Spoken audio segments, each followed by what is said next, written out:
Hey everyone, welcome to a very retro episode of Nintendo Video Chat. See what I did there?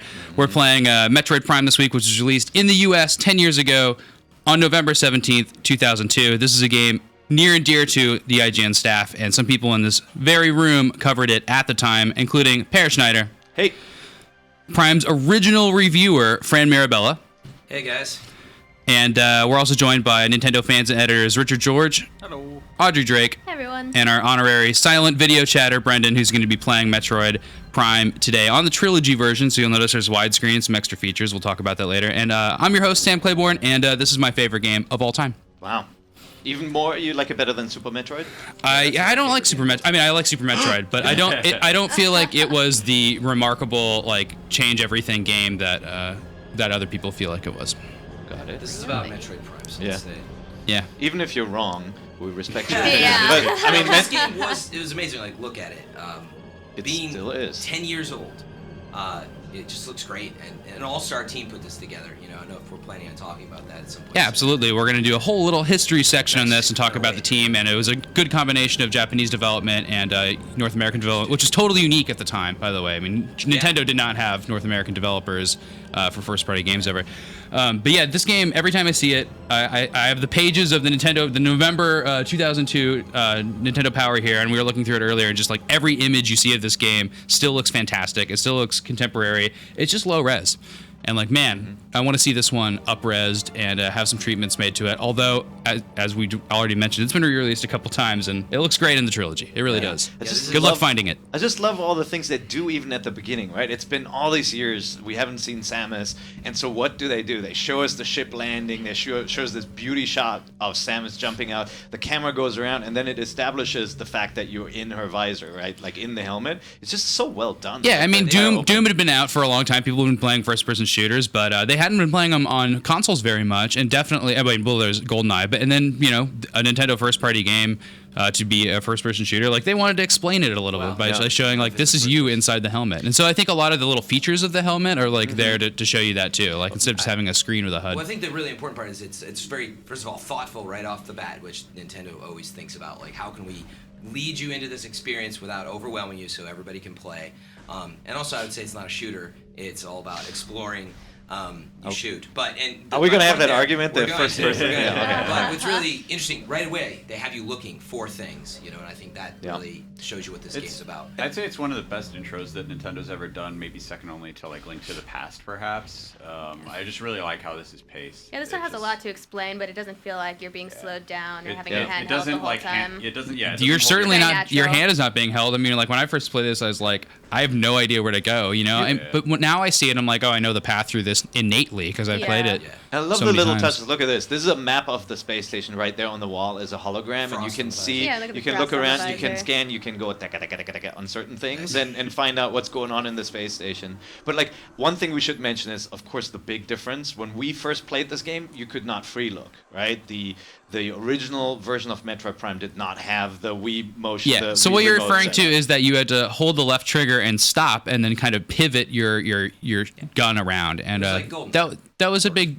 Yeah, well, but the thing is that PC shooters at the time looked as good as this. I mean, look, we're talking about a time in which a console looked as good as PC, and that was the one difference. So people were angry about that, but I never really thought about it. Look at this, high quality, but artistically, this game was just look how cool this is. Like repressurizing the room, all the items fall down. You can actually see that now being done in games like Halo 4, right? Like, which it's no coincidence. There's no coincidence. There's a crossover on several team members for Metroid Prime that are working on Halo 4 now. The atmosphere is incredible. Definitely. The art, you know, it still holds up to steam this on day. your visor. There's a beautiful HUD. There's creatures running underneath. There's sparks flying. Like it's really and you'll notice right away, like this is funny that I didn't even realize this at the time, but like obviously there's no loading scenes. There's no loading time at all because little bit the doors. Well, right? that's the thing is that they mask it by it. putting a door there. That sometimes you just sit in front of you, you're like, why isn't this working? You shoot it, and it kind of jams when it opens, and it's like, really oh, clever. I had to wait for it because the door wasn't functioning properly. Way to do that. But it's so much better than putting like a staircase like in Resident Evil where everything goes black and it's like stair step. stair step, stairs. I'm like, ah! You know what's Or like funny? in Revelations, where that door thing would just spin and spin forever. Yeah. That's really funny. I've seen that. Yeah. You know, my daughter played the game, Mm-hmm. and she shot at a door and it wouldn't open, so she turned around. I'm like, no, it's gonna open. In Metroid Prime 2 in Echoes, I remember there's rooms where you could, your shots would bounce off the doors, like a certain gun shots would bounce off doors, Yeah. and you could get between two doors and shoot it, and it would bounce back like infinitely, Yeah. back and forth. It was really cool. So yeah, I wanted to go into some history in a little bit, but first I want to talk about our initial impressions of the game and where we were in 2002 and what we were doing. And I want to start with you two guys, Per and Fran, who've actually been covering this game pretty extensively. I think this was an IGN favorite. Oh yeah. It was huge, and Almost from the start. Although the original, I think, impression was that it wasn't going to be good, right? Yeah, and we have. I mean, I can start, but like one of the big things was we had heard, every interview we asked Miyamoto and other developers whether they were going to make another game, right? And they would always have like this, if you really want it, maybe we'll make it someday answer, right? Like, and they did that for a couple of years, and ticked us off. Of This course. is a technique that readers might recognize from the Kid Icarus of the new Millennium. Every time, until we got a new Kid Icarus, every interview, Matt Cass Messina back in the day, and Rich since him, would say, hey, where's Kid Icarus? Yep. And it turned into Pikmin. There's always the game of the moment Yeah. where you're like, now it's F-Zero. It's like, To be where's fair, F-Zero? For me, it's Balloon Fight. This one was. I got it. This one was way more important. At least to Yeah. people in the U.S. And like the Japanese developers weren't that much behind it because the Metroid games didn't sell very well in Japan, and the Japanese market was still very, very big at the time. And so in 2000 at Space World, we saw which was 10 seconds. August 2000. to make Nintendo used to opt out of E3 and they'd have their own convention Not called E3, Space World. Tokyo Game Show. They Oh, wouldn't TGS, go to- that's right. Yeah, TGS. So it was at the end of the summer then, probably.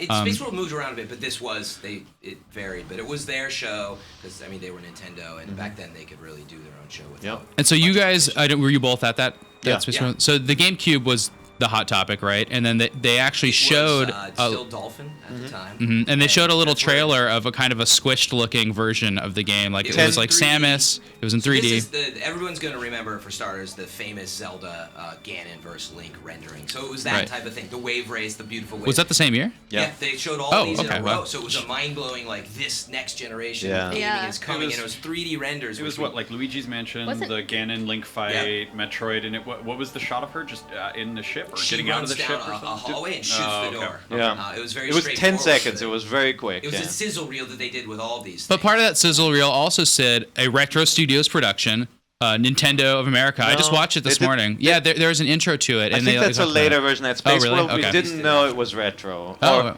really? They've been Yeah. working on it since '99 at that point. From my recollection, yeah, the Space sure. World video was just very sizzle-esque. No developers involved. Yeah. No publisher. Like was. real Yeah, we base actually- information. It was just like, here's Samus, and that's it. And there They you go. confirmed it one Space World later. In 2001, it said Retro Studios, but in 2000 it didn't.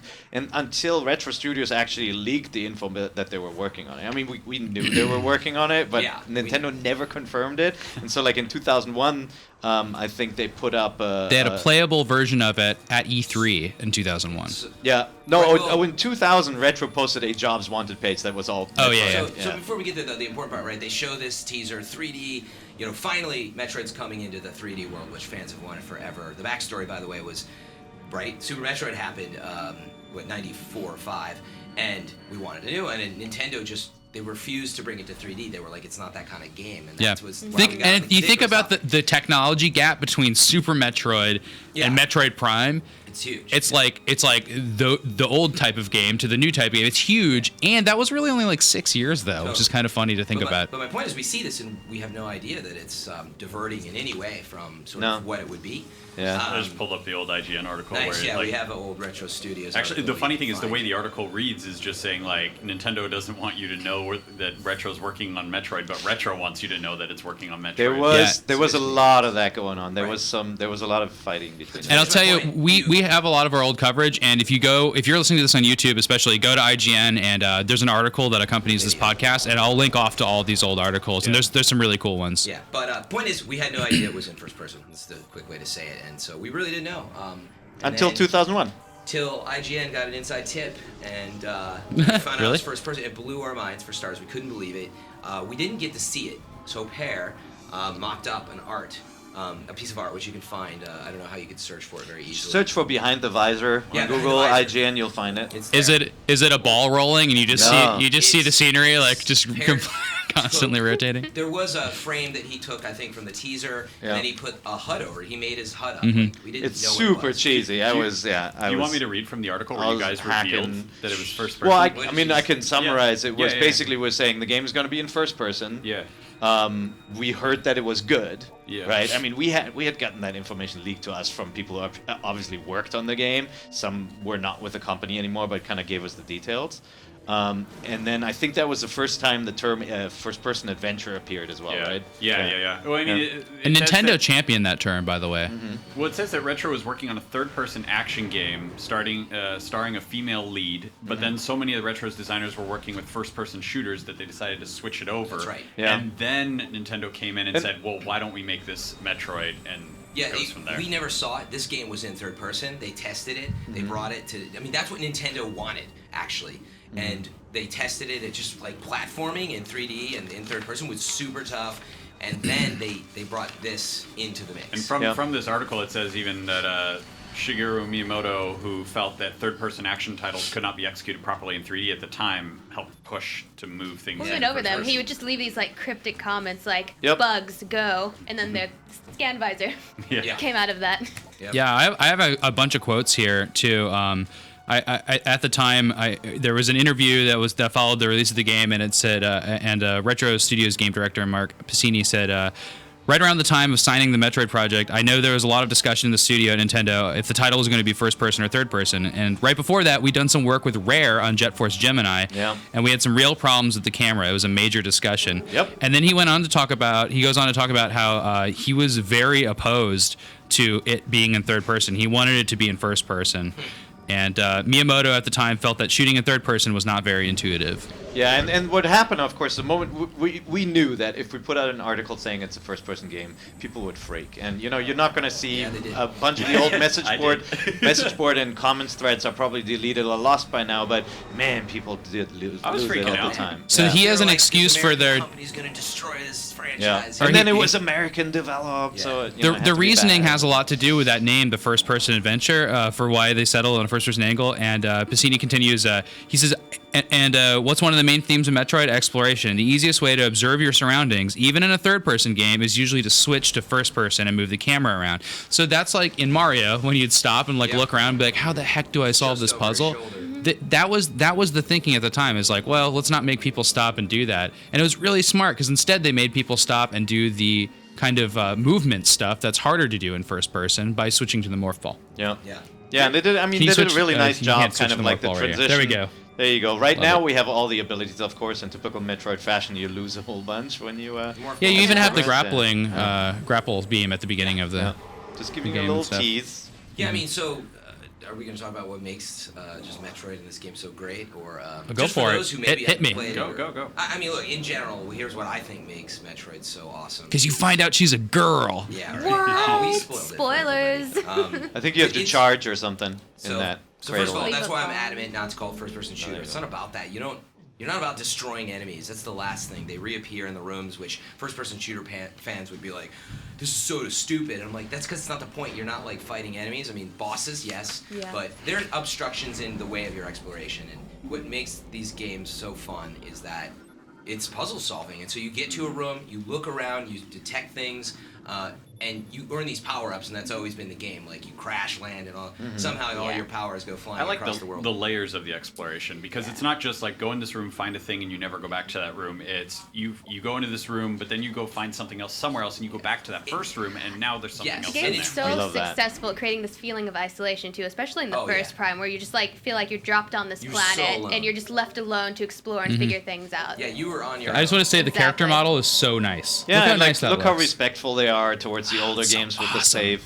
With the big shoulders? Yeah. Yeah, and Yeah, it's just like the character model. Their Yeah. artists, they had a team of like all-star artists, and they still have some of those. Which is people. funny, because all the reporting about Retro Studios was negative at the time, because it was all layoffs, the NFL game Yeah. fell Because apart, they were their huge. Thunder Rally Yeah, game I actually fell have some apart, cool stuff and- about that. yeah. So they Retro started in 1999, and they did not just come to Nintendo and be like, we want to do Metroid. That's not what they did, though they did do that for Donkey Kong.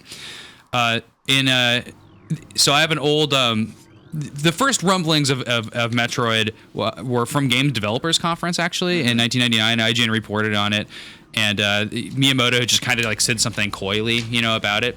And at the time, people knew about Retro, too, and Retro was working on 4 GameCube games after their founding, and 3 were canceled, and 1 was called Raven Blade. Did you guys ever play that? RPG. Didn't play it, but VCR tape in my drawer. Awesome. We got to bust that out. I'm really curious about these other games that they're working on. But we'll put it up. And you said another one was an NFL game, and then I believe there's a driving game. Thunder Rally or something like that. And then there's a first-person game. And Shigeru Miyamoto actually himself came and saw the FPS prototype and made the decision to give them Metroid. So that's how that's an interesting thing to have happen, is that a Western team was working on all these games, and eventually all of them got canceled. And Nintendo was like, why don't you guys just take Metroid? Like, they must have had a pretty impressive GameCube thing running there.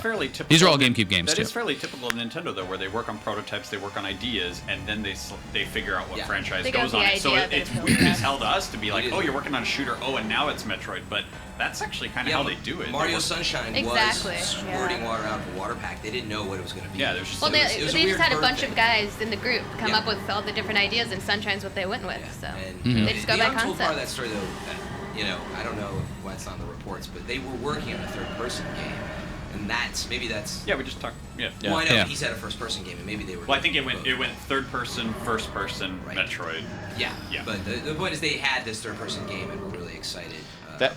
That wasn't in the original game, by the way, that little achievement unlocked thing there. Yeah, those are the little medals they added that were actually from Prime 3, so they retrofitted this game with that. Yeah. They actually. See what I did there? Yeah. Retrofitted. Very nice. That's going to happen a lot more. So I just wanted to go into a little bit of the development of this game. We were already talking about it a lot, but wait, real fast. Homage to the original Metroid. The escape sequence is at the beginning of the game. How great is that? I just want to point it out, since you're all watching.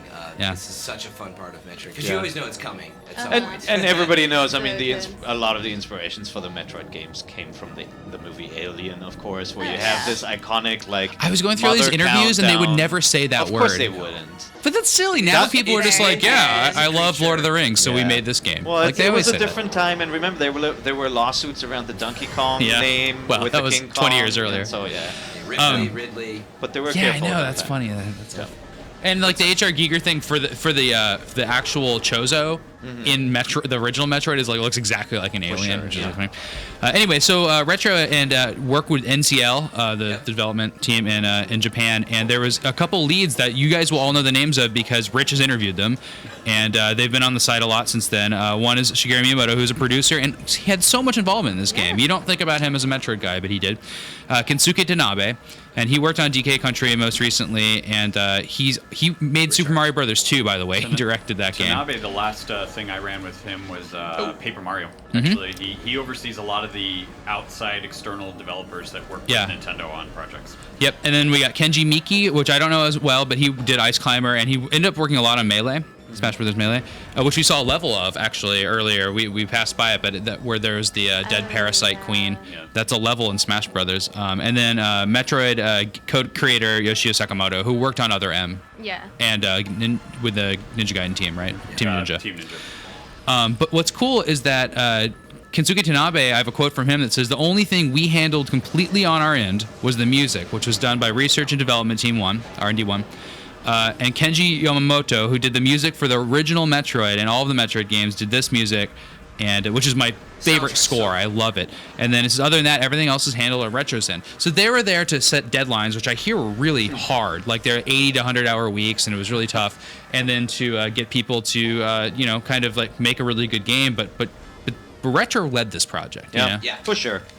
And a lot of we heard from Retro at the time. This thing gets me every time, by the way. Good job not getting that one. But we heard at the time that there was some friction between the development teams, but that overall Nintendo was really impressed with stuff and really kind of made only small suggestions once this game was up and running in the first-person shooter form. Yeah, I mean, the Retro Studios just had an all-star team, so I don't know if this is the point to talk about that, but they brought in people from Doom, Iguana, Wing Commander, Turok, Quake. This is when they formed their studio. Like this is like their studio formation was kind of a little blip in the industry as well, right? Because it was like they're putting together this huge studio to make GameCube games. I don't think you guys there was no precedent for that, really, right? To kind of form a studio. Look at all this stuff that they all hack into the beginning. You'll notice here, this was GameCube's big graphical advantage, is the particles. Oh, yeah. I remember like people like always saying, well, the GameCube can do particles, you know. Back then, that was a huge deal. Yeah, it Lighting was. And particles. And 60 frames per second, entire game. Yeah, it was super good stuff. I was going to say, Zoid, who Per mentioned, look him up. He did gameplay mechanic programming for Capture the Flag. That was his claim to fame. And then moved on and did gameplay control programming, etc. for this.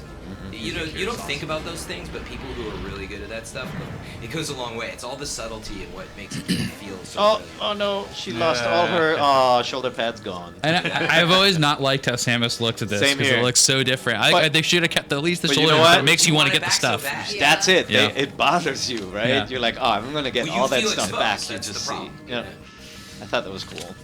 But yeah, look, I mean, even this beginning, this is what we saw at E3, and we sat in a dark room and we played it, and we finished playing it. We said, okay, again. Now, did you guys get to see it ahead of like the press conference or anything like that, or was it just at the show itself? You just go into a closed room. We saw it in the morning, right? Like we didn't see it before the conference. Because Nintendo's we were first in line after the conference. Nintendo's routine now is like we see most everything ahead of the show. So I don't know if they didn't do that back then. Back then, no. We had to wait. So you're saying that the whole intro was only to this point, so you didn't see landing on the planet at all? We'll put that back up, actually. We'll have to.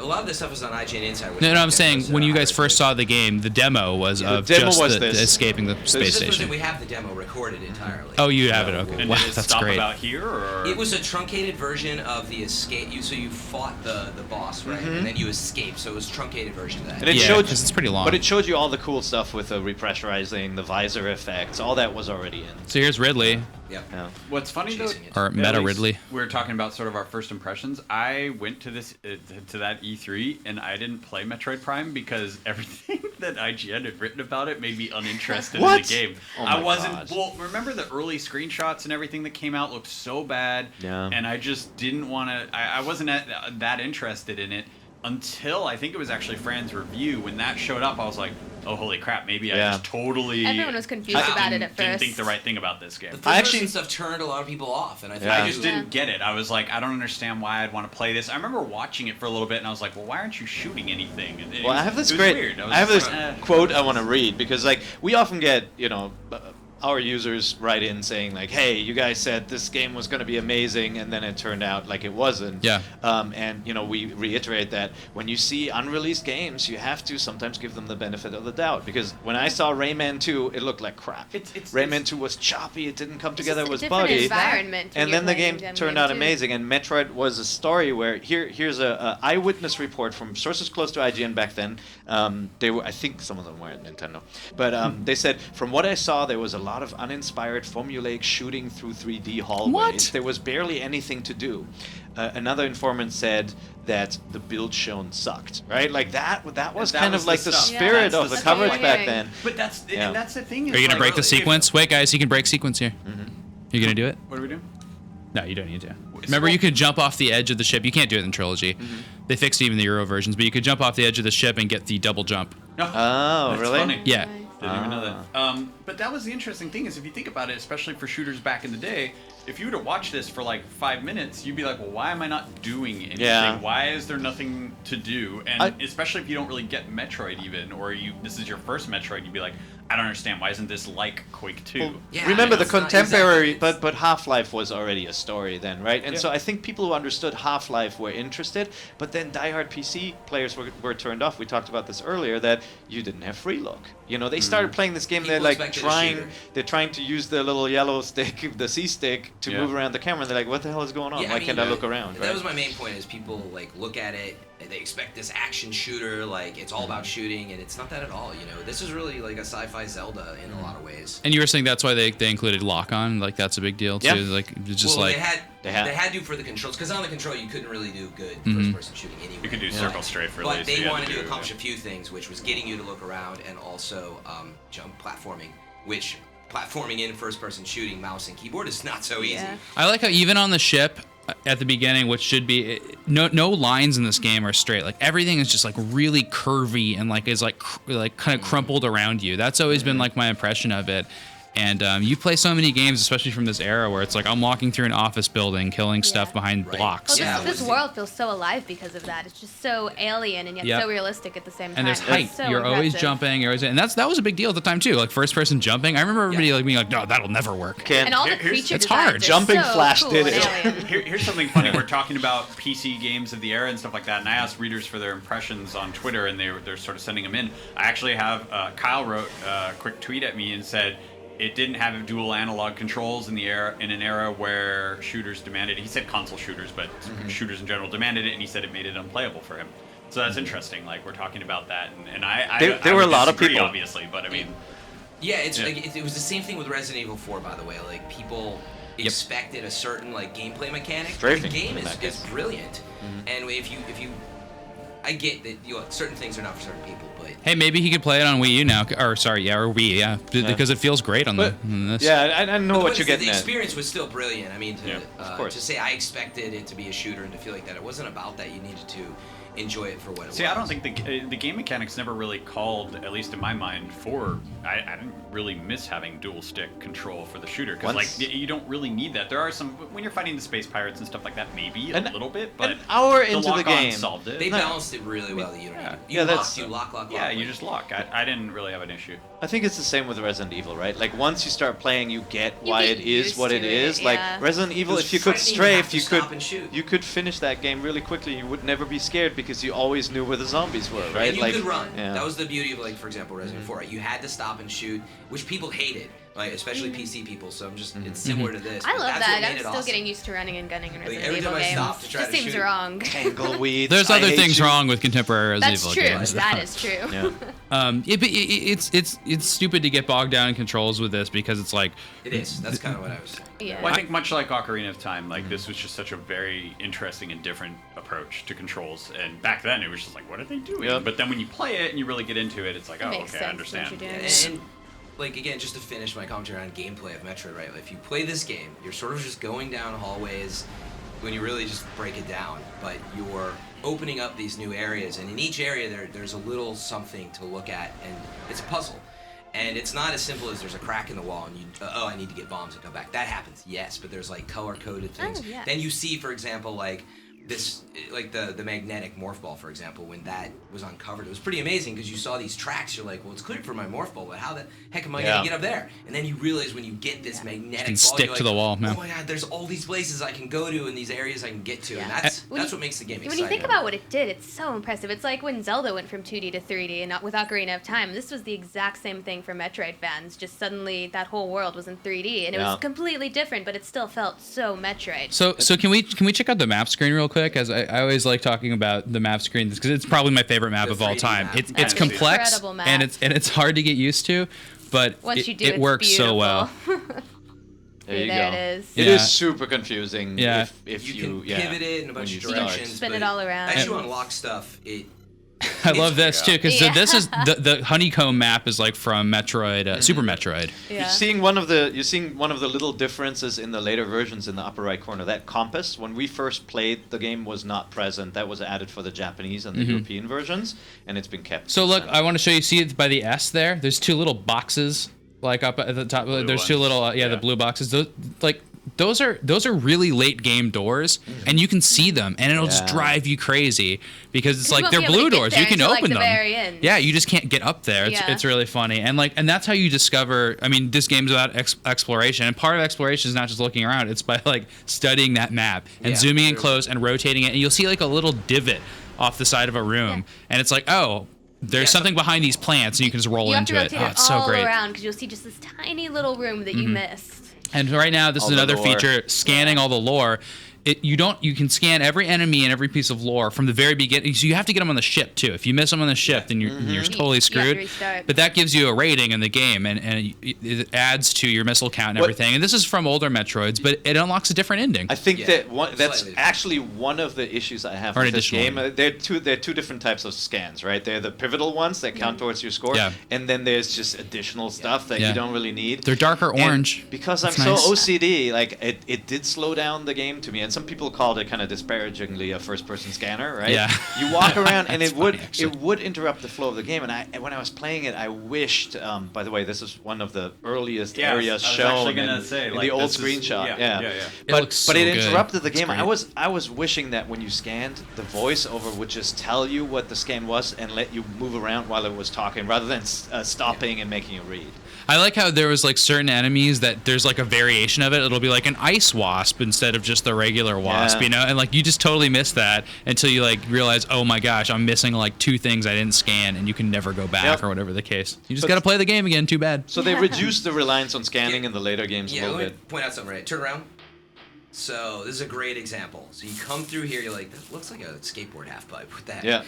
And you realize later, when you Yeah, get that you morph roll ball and up you get it. a boost, you're like, wait, oh my goodness, I can do this thing. So I think again that Like for me I is wouldn't have what's even, so I didn't awesome. even notice that the first time I played through this game, Yeah. and then I had to think So- like, where were all the it's so half cool. pipes? And then And- you do remember, and you try to find. And them. he's showing you there's a missile up there, and you're like, how can I get that? Yeah. You don't even know right now. You have no idea. But you would waste lots of time trying to figure some of those things out before you were able to get them Oh, as well. yeah. And I mean, that was part of the fun too. You were kind of like, I think trying to your overcome. point, Pear, that's where this game did have some kind of like old school classic, like kind of hardcore elements. Yeah. I mean, the first Metroid was hard. I tried this Oh, jump yeah. so many times from that freaking route. So there is some frustration there, but it's for what it. I think it's a good kind of frustration, though. It's like It's so rewarding. It's a once you good figure it game out. design frustration where you're like, oh, I wish I could do this. Oh, I can't. Okay, Yeah. come back later. Oh. Yeah. Plus, like that's the only way you remember where some of these tough to get things are is by trying it, failing so many times that it's just stuck in your head. You come back later, and you're like, oh wait, I can do I mean, this. I gave this a 9.8. I don't know if we mentioned that, but No, we haven't talked about the review. I wanted to segue sorry. to that right now. It's great. No. Perfect timing. 9.8. 9.8. So this Should've was been a and the game came out November 17th, 2002, as we mentioned, and that's when our review went up. And we just actually put the review in our new review format. I'll link to that off the same article, or you can search it. It looks fantastic. But Fran gave it a 9.8, which means it was 0.2 short of being the best game ever made. Masterpiece, which at that time Soul Calibur and Ocarina of Time had gotten those scores. I don't know if anything else. And you could Some take Game those Boy 0.2 and then add it to your Mario Kart Double Dash review score, and that would have been an 8.1, and then everybody would have been I'll leave happy. it at You're I mean, always I- 0.2 I- behind, Fran. So whenever I review something, I should do 0.2 on top. Is what you're saying. Exactly. And everybody will be happy. It's so funny though. Anytime a game gets 9.5 or higher, people are always like, "Why didn't you give it a 10?" It's like that's a really good score, dude. But it's interesting. Come on. You've heard it on the podcast already. Like, there's people out there that like this game just didn't do Is it it- for me. It's not. Yeah. Well, one, it's not for everybody. But there are little flaws. Pear mentioned like all that scanning. Like you kind of have to do some of it. It's a little slow. Yep. It does bog the game down. Now you realize you don't have to waste that much time with it, but it's not designed perfectly, right? And that's sort of what kept it So- perfect. I hate the penis laser eyeballs, by the way. Those I'm are curious. terrible. Yeah, I hate them too. It's I'm like curious. Rorschach, Pear. I Like see eggs. It's weird. at the time, Pear and Craig Harris and Matt Casamassina and Fran, you were also working on Nintendo stuff. Why did you get chosen for the review, or why did you choose to do the review? Ooh. Dude, his car had the Samus license plate. I guess I can tell this story. Yeah. So, Now so it can be interesting. told. So, Old story. what was happening was we were waiting on a review copy, and Nintendo had actually sent out the final game to some people. We found out someone who had that, and we arranged to be able to play it. And so it was a really weird Wild West kind of reporting back then that today we would never do that. We would never find a review copy of a game, play it, and review it. But we were trying to get Nintendo to say, hey, okay, let us come play it. We know we're ready to review it, etc. They wouldn't let us do it. Long story short, went to play it, played it for nonstop for like 15 hours or whatever it turned out to be, maybe 20. It's quite a sesh. sprint, because back then too, like we wanted to be absolutely the first. And so I went and played it, and Matt was out of town in LA. Actually, he wanted to review it desperately. Oh, no. He was editor-in-chief, and so that's how me being a huge Metroid fan, like Destiny, brought me to it, and I played it a ton and put the review up. Actually without Nintendo's permission, which you wouldn't do today.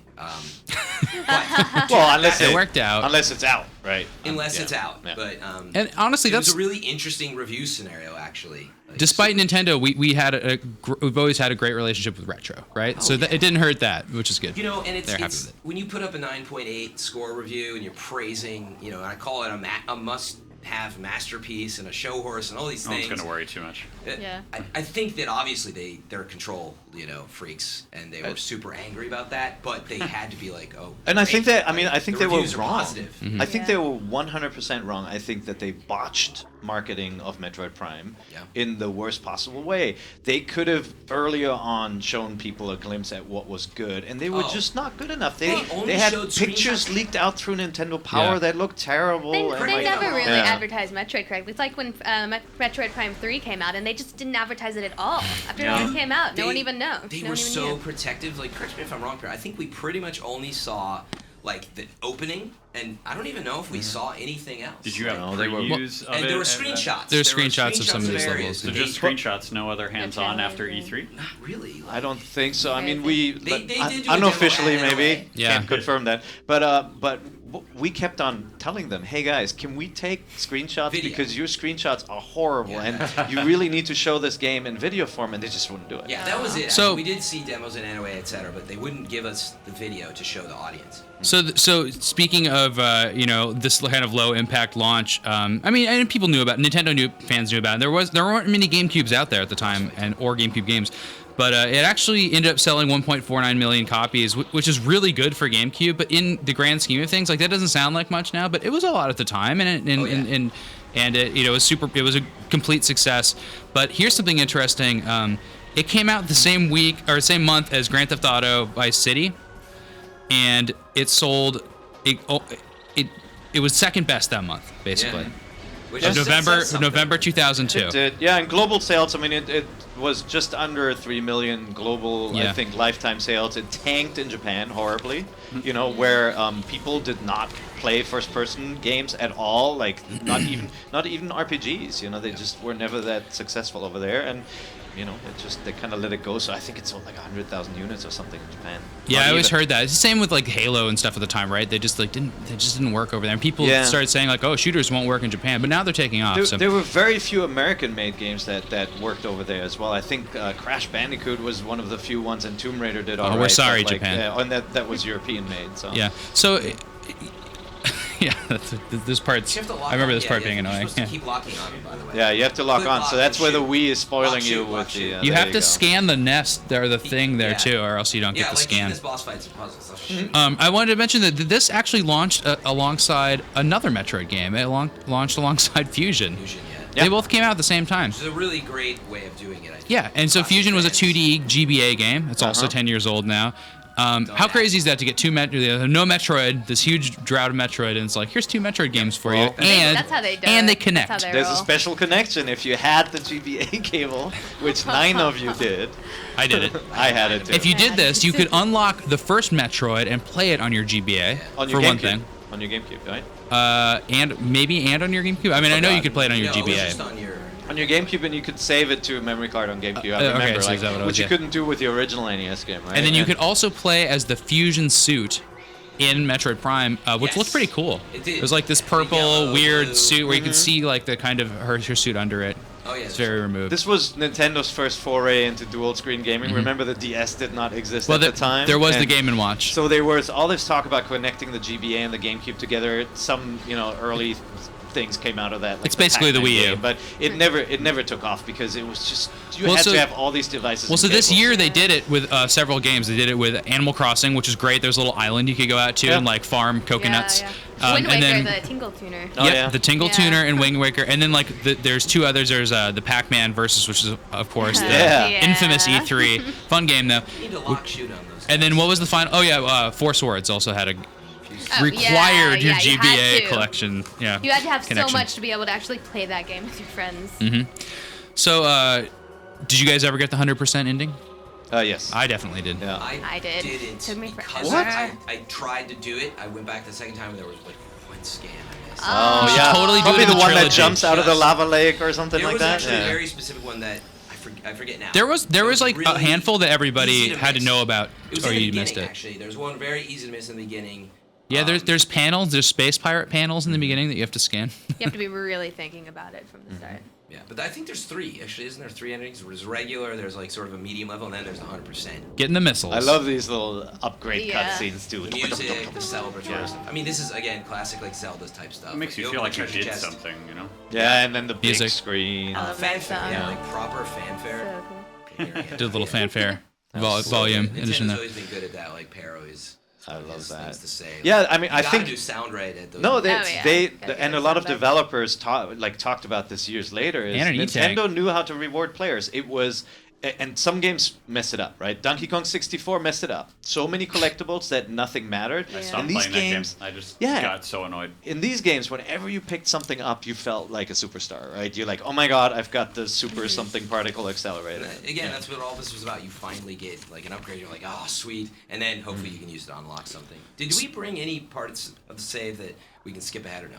No, we can't. So we do have to wrap this up shortly because we've been talking for about an hour. But do you guys have any people that you need to read off from your phones, or are we good with that? It's a crooked. little bit of it. I love the crooked level. It's so awesome. Yeah. No other game did this at the time, by the way. Having a crooked game world like that was hard to do. Yeah, it's funny. Slanted. You wouldn't think, but it is. It's a lot harder. I like how lenient they are with your kind of your feet. And like you can kind of walk off an edge and not just fall all the time. Like over the edges for all the platforms. But it still feels natural once you get used to it. And like once you get that double jump, oh man, you're set. Smooth. Like that's why I wanted to jump to Fendrana Drift, the snow. You start doing that's the funny thing you mentioned. That like when I asked for sort of memories of the game, that is the one location that everybody brings really? up. So is cool. Fendrana. That's my favorite music in the game. So cool. My favorite music is the loading screen. Just the. I think it's when you're selecting your save file or something like that. The little you hear all the little squeaky bugs and stuff like that. It's so good. Yeah, the little whistle in the background. That old that's the one. With like oh, there they are again. But we talked a little bit about the version differences earlier. You know, they're like subtle differences depending on what version of Metroid Prime you have. And it's not necessarily just the Japanese, European, and American version. There are different American versions as well. If you bought the launch version, there are subtle differences. There's that doorway up there. Some of the audio cues are different. You know, the North American release until now, the Wii version never got some of the additional voiceovers that you hear your suit saying stuff like door unlocked, radiation detected. That was added for your the missile doors Japanese to the right there. You gotta go back. Because it came there later. Yeah, and the they were later. Team had time to add those things. And what's funny, the original Metroid Prime US release loads faster, and that's because there were some crash bugs in the original version that got fixed with the later versions, but that meant slower load times. The Samus model at the end of the game is really good in this. Like it's a cool picture of her face, and then they kind of changed it to the cartoony model. And I remember there's kind of a little bit of controversy around that. Yeah. She looks very realistic in the end of this, and then they kind of always pictured her in the Zero suit as big boobs and Smash Brothers. It's kind of obnoxious, but it's still always fun to get a glimpse of Samus. But it's really cool because you can go up to something and shoot it really close. You can see her eyes in the reflection of the. For the record, I think she looks badass in Smash Bros. In a Zero suit. Yeah, have we done that? We should do that. You go up really close to the wall and you charge and just let it release, like and flash in your face. Just right. No, but hold the power charge. Does he have it yet? He doesn't have it yet. But yeah, you can see her face reflected. By the way, it's amazing how much Halo 4 now kind of looks like art and style-wise like this. Halo Prime 4, the orange Forerunner. And so shout out to two people there, Jason Baer, who's the senior mission designer at 343. He was the senior designer at Retro Studios, and Kynan Pearson, who's the lead designer at 343, and he was the senior designer at Retro Studios on all the Metroid Prime games. So these guys. And oh, by the way, we had a panel yesterday at IGN for announcing our Game of the Year stuff, and David Ellis is there from Halo. He brought up Metroid several times. Yeah. Like talking about how Halo 4 is influenced by Metroid. So whenever you think like, oh man, I want another Prime, like check out Halo 4, guys. Yeah. It's really good. It's a different game. It's more of a linear. Yeah. Atmospherically, and with some of the design choices, you escape, the beginning of ship, platforming right away. And there's some lava areas, and there's some jungle areas, and that's what this team can do. There's still people at Retro that are great and talented, and that's what they're going to be able to do with HD. So hopefully they'll get a new Metroid to do. E3 next year, right? That's my prediction. But I think so. I mean, the one thing we don't know is I have faith that Retro has some really strong designers. When these guys made this GameCube game, there was nobody that was this good. No. There was Factor 5 was really good with some audio stuff and really good with like shadows and models. But these guys had it all. Yeah. And I'm hoping there's enough talent left that they can do a kick-ass Wii U version that looks beautiful, really pushes the system the way this pushed the game. Yeah, there are photos actually of the cars that were out front of Retro Studios, Lamborghinis, and so on. And that was part of the problem. They paid so much for these amazing designers up front. It created some problems. They scaled back from that. But the point is, these guys, you had to pay them like a ton to get them. And I don't know if I don't know if all the great guys were the guys with the Lamborghinis, because there was the sordid history before that at Retro where Mr. Spangenberg and the rest of the crew. Expensive people, but it's for a reason. These guys could go anywhere they wanted. Yeah. Oh, look at that. Typical Super Metroid does that too, right? You walk in, you're like, no, you shouldn't be in here. But it lets you. It doesn't just say, sorry, this door is locked until you do something. And I used to just push it as far as I could. Oh, well, me too. Like you try to get through, and sometimes you were able to pick up a missile upgrade. Yeah, exactly. All right, so I'm going to wrap this up. And honestly, I could play Metroid Prime all day, but we have a holiday party to get to, and we have a lot more to get done before that. So we'd like to hear your memories of Metroid Prime. We'd be happy to answer your questions. So hit us up at nvc@ign.com. And thanks for checking out Nintendo Video Chat. If you caught this on YouTube, please be sure to subscribe to IGN, as we do one of these every week, and we'll be back next week. Thanks. Bye, everyone. Bye.